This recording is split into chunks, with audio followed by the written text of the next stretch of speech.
नमस्कार. महाराष्ट्र सार्वजनिक आरोग्य विभागाच्या कर्मचाऱ्यांसाठी एक नवीन बदली धोरण येतंय, जे 15 एप्रिल 2026 पासून लागू होईल. आज आपण याच नव्या आणि सर्वसमावेशक धोरणाबद्दल सविस्तर बोलणार आहोत.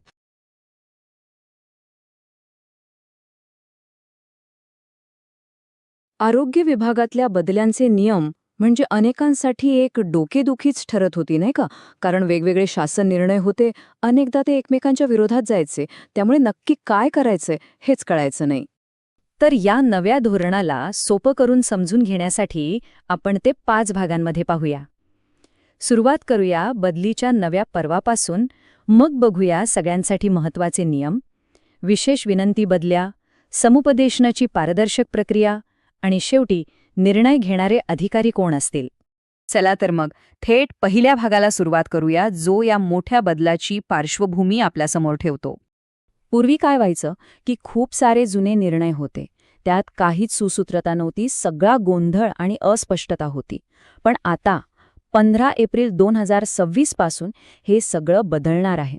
आता एकच सर्वसमावेशक धोरण असेल, ज्यामुळे पारदर्शकता येईल आणि गट ब, गट क आणि गट ड या सगळ्यांसाठी नियम स्पष्ट असतील. आता बघूया काही असे नियम जे सगळ्यांसाठीच महत्त्वाचे आहेत, जे या संपूर्ण धोरणाचा पाया आहेत. ह्या धोरणातला एक सगळ्यात महत्त्वाचा मुद्दा म्हणजे ही 30% मर्यादा. म्हणजे बघा, कोणत्याही एका ऑफिसमधनं एका वर्षात जास्तीत जास्त 30% कर्मचाऱ्यांचीच बदली करता येणार आहे. हे का? तर सार्वजनिक सेवांवर कोणताही परिणाम होऊ नये, नागरिकांची गैरसोय होऊ नये, यासाठी 2005चा कायद्यानुसारच ही मर्यादा घालण्यात आली आहे. बदलीची प्रक्रिया जास्त पारदर्शक आणि सोपी व्हावी, यासाठी काही मूळ तत्त्व ठरवली आहेत. जसं की विनंती बदल्या फक्त सप्टेंबर आणि डिसेंबरमध्येच केल्या जातील. आणि हो, यासाठी कुठलाही भत्ता मिळणार नाही. सर्वात महत्त्वाचं म्हणजे बदलीसाठी राजकीय दबाव आणला तर ते नियमांचं उल्लंघन मानलं जाईल आणि त्यावर शिस्तभंगाची कारवाईही होऊ शकते. पण काही विशेष परिस्थितीत कर्मचारी स्वतःहून बदलीची विनंती करू शकतात. चला पाहूया या विशेष परिस्थिती नेमक्या कोणत्या आहेत. यावरून एक गोष्ट स्पष्ट होते की हे धोरण फक्त प्रशासकीय बाजू नाही, तर कर्मचाऱ्यांच्या वैयक्तिक अडचणींचाही विचार करतं. जसं की गंभीर आजारपण असेल, पती-पत्नीला एकत्र राहायचं असेल किंवा दिव्यांग मुलाची जबाबदारी असेल, अशा अनेक कारणांसाठी बदलीला प्राधान्य दिलं जाईल.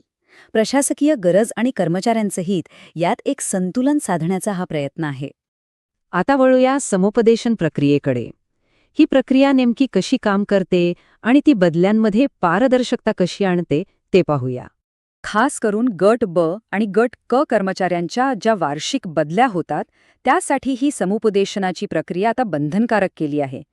मार्चमध्ये रिक्त जागा आणि पात्र कर्मचाऱ्यांच्या याद्या लागतील, त्यावरचे आक्षेप तपासले जातील आणि मगच समुपदेशन करून मे महिन्याच्या अखेरीस बदल्यांचे आदेश निघतील.